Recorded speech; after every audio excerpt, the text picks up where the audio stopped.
Allô, oui? Non, monsieur, je suis pas intéressé par votre abonnement Free Mobile. Ah, Niki, excuse-moi. Sorry, c'est bon. Oh. C'est parti pour Kill the Space. Let's go.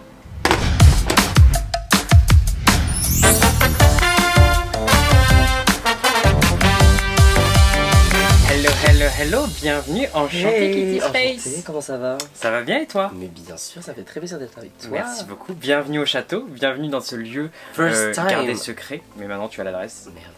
Tu es good, tu es nice et on m'a dit que tu viens pas de Chine, tu viens du Vietnam. Eh bien oui. Ça vas-y, arrêtons les clichés. Bah, je suis vietnamienne, j'étais adoptée à l'âge de 15 mois et je suis partie au Canada, du coup j'ai la nationalité canadienne aussi. Ah, mais tu l'as pas dit ça, si? Did you say it? Non, je l'ai pas dit, mais je le voilà, dis maintenant. secret, exclusivité de Enchanté. Oh. T'as vécu combien de temps au Canada? 4... Après je suis retourné, ouais, je sais pas, 4-5 ans, un truc comme ça. 4-5 ans? Ok. Ouais. Pas beaucoup de souvenirs aussi du coup? Un petit peu quand même. Un petit peu? Tout petit peu. On se pète le cul quand même. Et du coup t'es déjà allé au Vietnam là-bas? Ouais, 2 fois. T'as déjà vu les drag queens là-bas? Non. Non? J'étais mineur, j'avais 12 ans et j'avais 15 ans et non, j'étais avec mes parents, on n'allait pas dans les bars. Ok. Et je veux y retourner maintenant, bah oui, en étant drag queen de Drag Race, pour faire... Oui, parce que l'Asie du Sud c'est connu pour avoir parmi les meilleurs drag queens. On a mais vu dans Drag Race Philippines, Drag Race Thaïlande. D'ailleurs, elle a dit génial. En Chine, il paraît qu'il y en a des trop bien, au Vietnam aussi, genre... À quand Drag Race Vietnam? Who knows? Ouf, on s'appelle What a Wonder. Avec Plastic Tiara quand même. Oui, c'est vrai. On ferait pas comme Lolita et Valentina, tu vois. Ah, j'allais dire, moi je parle pas vietnamien, mais peut-être que Plastic Tiara parle vietnamien. Je crois, en tout cas, elle est rentrée dans le workroom dans la saison 11 en parlant vietnamien. Donc elle va faire la version en vietnamien et moi je la ferai en anglais, ça ira très bien. Great, you'll be translating. I will. Et du coup, est-ce que tu as une certaine pression, vu que, comme tu l'as dit, tu es la première queen asiatique dans Drag Race France. Il a fallu attendre la saison 2 pour en avoir une. Est-ce que tu as ressenti une certaine pression à l'idée d'être la première? Fierté avant pression, et après vraiment pression. Oui, j'allais dire fierté, parce que pour ceux qui ne savent pas, elle a un groupe du coup de drag queen asiatiques qui s'appelle les Rice Queens. Les Rice Queens, petit jeu de mots, vous-même vous savez. Et on sait, à la base c'était Drag Rice France à la base. Hein. Oui, c'est vrai. Et puis le droit d'auteur est passé. Le droit d'auteur est basé, on s'est dit bon, les Rice Queens. Bah, ça marche très bien, et du coup elles font des. Je sais pas, ça continue toujours, vous faites toujours ça continue. des shows? Bah, moi je peux plus y être parce que avec Drag Race j'ai beaucoup de choses, ça tourne toujours pendant des choses. Mais je vais revenir très bientôt et c'est tous les mois maintenant. Oui, c'est des shows mensuels que vous pourrez retrouver sur Paris. Donc si jamais ils ont une page Instagram, n'hésitez pas à les suivre. On a. Ouais, et vous aurez une liste du coup de drag queens asiatiques qui habitent à Paris toutes, mais qui ne viennent pas forcément de Paris. Est-ce qu'elles t'ont aidé quand elles ont appris, vu que j'imagine que tu n'étais pas la seule à te présenter, comment ça s'est passé entre vous quand tu leur as annoncé? En fait, elles m'ont un peu mis la pression dans le sens, gentiment, c'était plus en mode... rends-nous fiers, don't mess, genre vraiment c'était un peu en mode fais-nous honneur quoi. Ouais. Après elles m'ont aidé, elles m'ont encouragé. Maintenant que tu as vécu le lancement de Drag Race, etc., est-ce que tu as reçu beaucoup d'amour et de messages positifs de la communauté asiatique? De toutes les communautés, mais comme tu dis, beaucoup de l'Asie. En fait, j'ai reçu, après le premier épisode, j'ai reçu 1 milliard de messages de bienveillance et d'amour parce que j'ai fait mon verse, j'ai dit je suis pas chinoise mais du Vietnam. Bah oui. Et tout le monde m'a dit mais merci d'avoir cassé les clichés parce qu'il y a ce cliché de les yeux bridés, on est tous des Chinois. Et j'ai reçu même des personnes chinoises qui m'ont dit mais merci de casser les clichés. Et j'ai tellement de gens qui me soutiennent et ça fait plaisir. Trop bien. Parmi tout ça, du coup, comment t'as commencé, vu que tu me dis que les fois où t'allais au Vietnam tu ne faisais pas encore de drag, ça a commencé comment le drag? C'était en... Mais toi tu sais, hein, t'es une des premières drag queens. Moi je fais semblant de pas savoir. Elle fait semblant de pas savoir, mais c'est même une des premières drag queens que j'ai rencontrées quand j'ai commencé le drag. Elle a vu les débuts, quelle horreur. On commence tous quelque part. Bah en fait c'est Halloween 2019.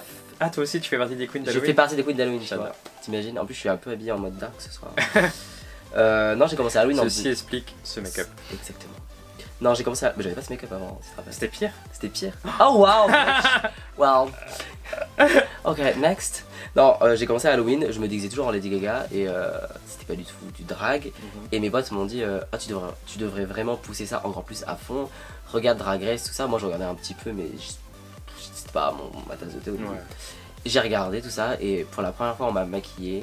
J'ai rencontré Cookie pour la première fois quand je suis sorti en drag. Tout le monde a rencontré Cookie pour sa première première fois. Et elle m'a dit ah continue, c'est génial. J'étais immonde. Je suis toujours immonde mais un petit peu plus. Mais c'est voulu cette fois-ci. C'est voulu. Et oh. C'est en fait Shady Race. It's my roast now. Et du coup j'ai continué et après j'ai fait des concours.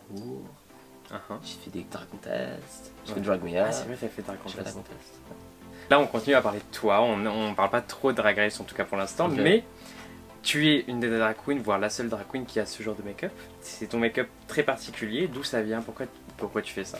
C'est pas négatif ce que je dis, c'est genre, on veut une explication. Ah, une explication. Alors à la base, j'avais pas tout ce make-up là, j'essaie. Bon, tout le monde a commencé avec les tutos de cam, hein, forcément. Mais Hello. Et maintenant, t'es sur ma chaîne. et c'est ça, on pourra jamais l'égaler. Du coup, je me suis dit, je vais pas jouer sur le même terrain. Non, et même j'ai essayé plusieurs make-up. Et un jour, genre, je faisais mon liner et j'ai débordé. Ouais. Et j'avais un gig et c'était un de Pas mes le temps. premiers gigs. J'avais pas le temps. Et j'ai fait merde, j'ai commencé à mettre des traits partout, mettre des paillettes, tout ça. Et j'étais pas satisfaite au début. Et tout le monde m'a dit, ah, ça te va bien en vrai, ça fait un peu un côté un peu. Dark, créature, tout ça, j'étais en mode oh waouh, pourquoi pas. Après j'ai réessayé et il y a des drag queens de la House of Candle, je crois, à Londres, Oui, que donc j'adore. Gothic Candles, Gothic Minty. Candles, Minty, qui avaient fait des make-up un peu de ce style à une époque, je crois que c'était en 2000. Ouais, à l'époque Club Kid. À l'époque Club Kid, et je trouvais ça trop stylé, et comme moi j'ai toujours été inspiré par les drag queens anglaises, je me suis dit go for it. Ok. Et ça me va Et bien. c'est toujours la même forme, j'ai pas fait Non, attention je change ça. à chaque Tu fois. changes à chaque Tout fois. le temps. C'est un peu, tu fais d'abord ton liner noir et Je après fais tu mon liner construis noir, autour. après voilà, c'est ça. Ouais. Ok, cool. Je la connais très bien et je sais qu'elle va faire 1 million de photos. Donc pour le coup, on va avoir des make-up et des looks assez impressionnants. En parlant de look d'ailleurs, durant ces 3 épisodes, tu nous as servi look on look on look de ton look d'entrée qui était littéralement un des plus ouf que j'ai jamais vu. Ah, alors on m'a dit que le manteau était en trop, mais voilà. Bah, Je l'aurais enlevé, j'aurais dû l'enlever. C'est mais quand même rare qu'on dise que quelque chose est en trop en drague, mais anyway. C'est vrai. Et ensuite, tu nous as servi un look incroyable dès le premier épisode pour le runway Super Drag. C'était d'ailleurs une queen asiatique ou du moins une C'est collègue. pas une, non, c'est pas une drag queen, C'est pas une drag queen. c'est un créateur asiatique. Bonism. Ouais. Bonism. Thaïlandais, qui a déjà habillé tellement de drag queens Oui. dans UK, dans Canada, dans C'est les assez récent US. qu'on voit ça, ouais. Il a fait Alexis Stone aussi, pour, Oui, sa, c'est vrai, le pour Mugler. Sensorium Beauty, le Mugler. Il a fait le look de Jan dans Jan, All Star 6. Ouais, Envy Perro aussi, Possiblement. possiblement. En fait, lui, il fait souvent des constructions un peu corset métal, effet métal, mais Et c'est c'est du métal, plastique, j'imagine. Qui est là. Ah, tu l'as amené? Je l'aime. J'adore. Et du coup, toi, c'était tout flamme. Pourquoi t'as voulu faire ça? C'était quoi ta super héroïne? C'est parce qu'en fait, moi, je suis. Kitty Space a toujours le feu au cul. Et elle fait des paix enflammées pour brûler tous les homophobes et toutes les personnes racistes. J'adore. J'avais juste envie de péter sur les homophobes et sur les gens qui sont cons en fait. J'ai Super même pas besoin de leur parler, je leur pète dessus. Super look, j'ai adoré ça. Et je dirais que dans le deuxième épisode, il y a eu beaucoup de reveals, des plus impressionnants que d'autres, et le tien était vraiment le plus complet, le plus impressionnant, parce que vraiment, t'avais caché quelque chose d'énorme sous ce. Avec cet qui je habit. C'était un phénix, c'est ça? C'était un phénix et c'était vraiment un message Mhm.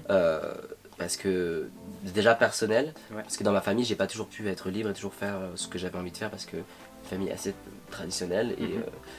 étant aussi homo dans ce genre de famille, j'ai souvent dû me cacher ou pas m'habiller comme je voulais parce que c'était trop extravagant pour eux, donc j'ai souvent eu l'impression d'être enfermé dans une cage. Et le jour où j'ai compris que c'était ma vie et que j'avais envie de faire ce que je voulais, j'ai été un peu ce phénix là. Et c'était aussi pour les personnes queer, racisées qui sont souvent oppressées ou emprisonnées, c'était pour leur dire Renaître de ses cendres. ouais, même si on vous a mis plus bas que terre, relevez-vous, libérez-vous de vos chaînes et sortez de la cage. Sortez. Donc maintenant, on va revenir un peu sur ton parcours dans Drag Race. Deuxième challenge, parce que le premier, moi j'ai adoré ta phrase, je trouvais que c'était vraiment incroyable déjà. Je voulais juste dire ça, on en a déjà parlé, mais je suis pas chinoise mais du Vietnam. Hormis le fait que ça rimait, c'était genre très vrai. Très impressionnant. Et du coup, allez la voir en tournée, Drag Race France Live, le cabaret, ça retourne en tournée dans toute la France, septembre, octobre, novembre, plus ou moins ces dates-là. Ça va être dingue. Ça va être incroyable. T'as un petit hint, juste un petit indice sur ce que tu vas faire pour la communauté. Sortez vos baguettes. Ok, est-ce qu'on aura un peu de magie? Nous verrons. Et maintenant, on arrive du coup au dernier jour, le Croissant Show, qui est du coup un challenge que nous on n'a pas eu dans notre saison. C'est un challenge d'improvisation où en fait vous devez chacun jouer un rôle de télé. Ouais. Et toi, c'était quoi ton rôle? C'est toi qui l'as choisi déjà? Alors, non, je l'ai pas choisi. Moi, comme je suis assez diplomate, j'étais en mode bon, Whatever. I'll do my shit. Et en vrai, je suis pas mauvaise en impro, donc je me suis dit, bon, je vais peut-être pouvoir rebondir un peu. J'étais vendeuse de téléachat. C'est un des meilleurs rôles. Pour ceux qui regardent la télé, le téléachat c'est quand même une des meilleures Et je me émissions. suis dit, en tant qu'asiatique, vas-y, enfin, téléachat, le cliché de la vendeuse asiate, tu sais, qui va te vendre des trucs, n'importe quoi, ouais. qui te refourre n'importe quoi, d'une qualité plus que médiocre. Je dis, go for it, ça va le faire. J'ai été pris par le stress, j'ai été pris par ma confiance en moi. Je voulais faire un sketch justement sur l'Asie, enfin sur les clichés un peu asiatiques. Parce que je me dis, moi j'ai le droit de le faire en étant asiatique, je peux jouer sur ces Oui, clichés-là clairement. pour justement les casser. j'ai pas fait l'asiatique parce que bah, j'avais peur que ça soit mal pris. Ouais, ouais. Et pourtant j'ai refait le sketch que je voulais faire à des potes asiatiques qui m'ont dit que c'était très drôle et que j'aurais dû le faire. Kaena a validé, Ginger Beach a validé. Si Kaena a validé, alors parfait. Oui. Dans Drag Race, on apprend beaucoup de nous-mêmes parce que c'est la seule fois de nos vies où on joue sur vraiment. un terrain qui est vraiment pas le nôtre. Ah mais quoi. vraiment, c'était... Ouais. Et je trouve que c'est un des meilleurs moyens aussi de se surpasser. Et d'ailleurs, durant cette saison, t'as été 2 fois en lip sync. Ouais. Comment t'as vécu ces 2 lip sync? Donc t'as lip sync d'abord contre Rose et ensuite contre Cookie. Ouais. Comment t'as abordé ces 2 lip sync? Premier, j'étais en mode... Je me rappelle que Chris m'avait fait une petite remarque, il m'avait dit oui, t'as été un peu effacé sur scène. Et là je me dis, genre lip sync chérie, je vais te montrer que I know how to lip sync. Je l'ai vraiment super bien vécu. Sauf que les bots étaient du 37 et je fais du 39-40. Donc j'ai vraiment souffert de partir, mais ça allait. T'as le stress et l'adrénaline qui empêche de... Alors c'est bizarre mais je n'étais pas stressé du tout. Ah ouais? Pour celui-là j'étais pas stressé. Tu te disais que dans tous les cas t'allais gagner? Non, je me disais, j'adore cette chanson, elle a beaucoup de sens pour moi. Ouais. Donc je vais, et comme j'ai dit, genre je n'ai pas lip-sync la chanson, je l'ai vraiment vécu. Oui, mais ça s'est vu. Hein. Et j'étais vraiment à fond dedans. Et en fait, j'ai même pas pensé, je pars, je reste. J'étais en mode, j'adore cette chanson, je la fais à fond. Mais il y a des chansons comme ça, et je trouve que les 2 premiers épisodes c'était vraiment ça. Lara Fabian aussi. C'est des chansons, il faut les vivre. C'est pas des chansons à lip sync où le but c'est de faire un grand écart, quoi.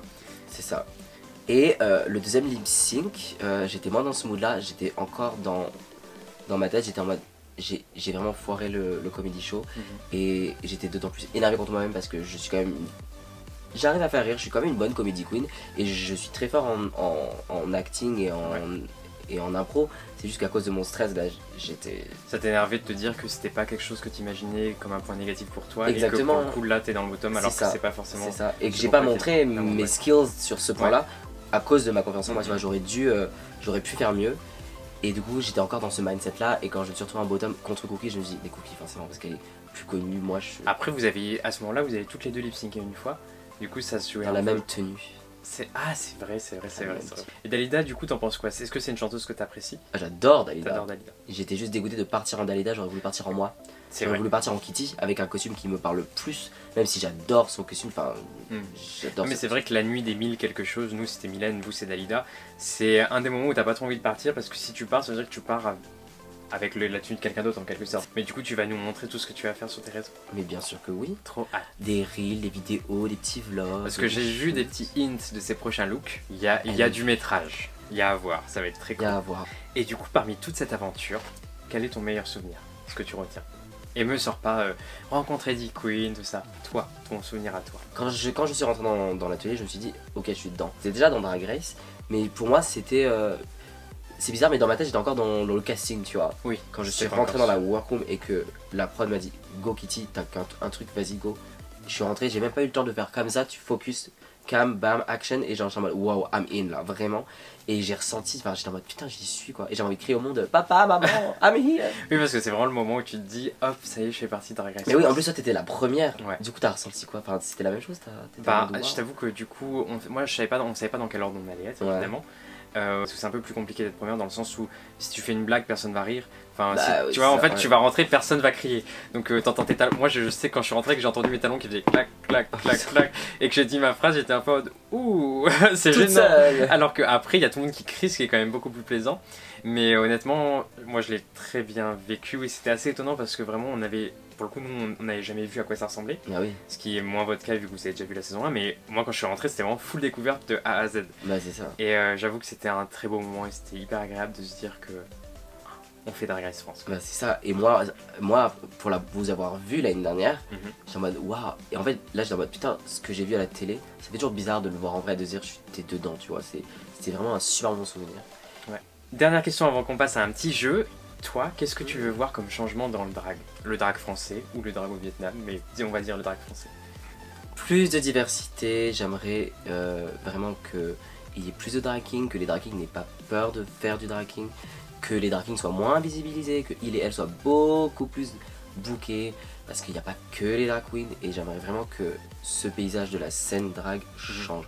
On adore les drag queens, on en veut encore plus, mais moi j'ai eu pas mal de messages suite à la promo de personnes qui voulaient faire du drag, mais pas du drag comme on fait. Plus gender fluid. Gender fluid, club kid.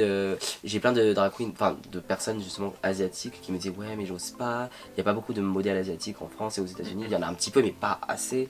J'ai fait le justement, si tu le fais, il y en aura encore plus pour les générations à venir.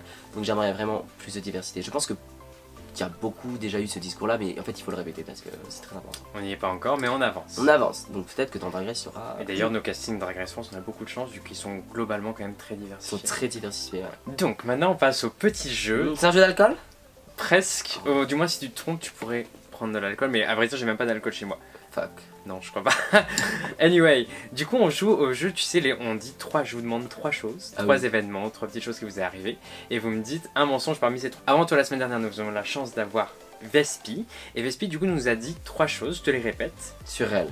Sur elle. Est-ce que je vais te faire deviner? Maintenant, on va changer un peu les règles, je vais te faire deviner. Tu vas deviner lequel est faux. Okay. Elle est fan absolue de Claude François. Ok. Elle adore le Nutella. Okay. Et elle a Ariel Dombal qui la suit et qui like tous ses posts. Elle adore le Nutella. Ouais. C'est ça? En vrai, c'était assez évident, je trouve. C'est assez évident pour Vespi. Parce que Ariel Dombal, est végane. Elle est végane, c'est ça. Elle est très environnement. Alors Oui. le Nutella c'est totalement anti-environnement. Claude François, moi, j'étais un peu étonné. Ariel Dombal, je le savais. Alors Claude François, je le savais aussi. Ah ouais? Ouais, elle me l'avait Ok. dit. Et Ariel Dombal, ouais, je le savais aussi. Ok. Donc c'est trop Good. facile. Du coup, maintenant, c'est au tour de Kitty de nous dire 3 petites choses et c'est à vous dans les commentaires de deviner quel est le mensonge. Let's go.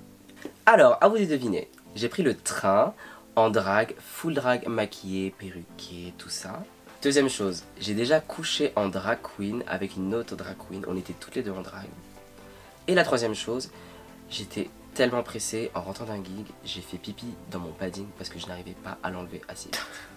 En vrai, on a presque tous vécu ce moment, enfin pas en drague forcément, mais où vous savez, vous mettez les clés dans la serrure et là, ça va sortir, ça va sortir. Et en drague, on a les faux ongles. Oui. Donc, Et en drague, il faut enlever toutes les couches. voilà. Écoutez, maintenant c'est à vous de deviner. Dites-moi dans les commentaires ce que vous en pensez. Et voilà, Kitty, merci beaucoup d'être venue dans Enchanté. Mais merci à toi. Vous pouvez la suivre juste ici. C'est quoi tes réseaux? Kitty Space, donc Kitty-du-bas, Space. Sur tout, genre TikTok. Non, sur Twitter. TikTok c'est The Real Kitty Space. Ah, c'est compliqué. Très compliqué. C'est compliqué. Je vous les mettrai en dessous, vous aurez juste à cliquer. Parce que je c'est n'ai très pas pu facile. avoir, je voulais faire 3. Il y a déjà des Kitty Space. Tout, j'ai impossible. Ouais, C'est que des Instagram ou des Twitter ou des, avec des chats ou des d'espace. TikTok de chats, ouais. Ok. Voilà. Mais j'ai vraiment mal choisi mon prénom, moi. On adore, on adore. J'espère que cet épisode numéro 3 vous aura plu. Sachez que Enchanté revient chaque semaine avec une nouvelle queen. C'est beaucoup de travail, c'est beaucoup de caméras, c'est beaucoup de temps, mais merci à toi d'être venu cette semaine. Mais je t'en prie, ma chérie. Et moi je te dis bye bye, je te laisse leur dire un dernier message. Surtout, n'hésitez pas à me suivre sur mes réseaux sociaux pour voir toutes mes magnifiques tenues.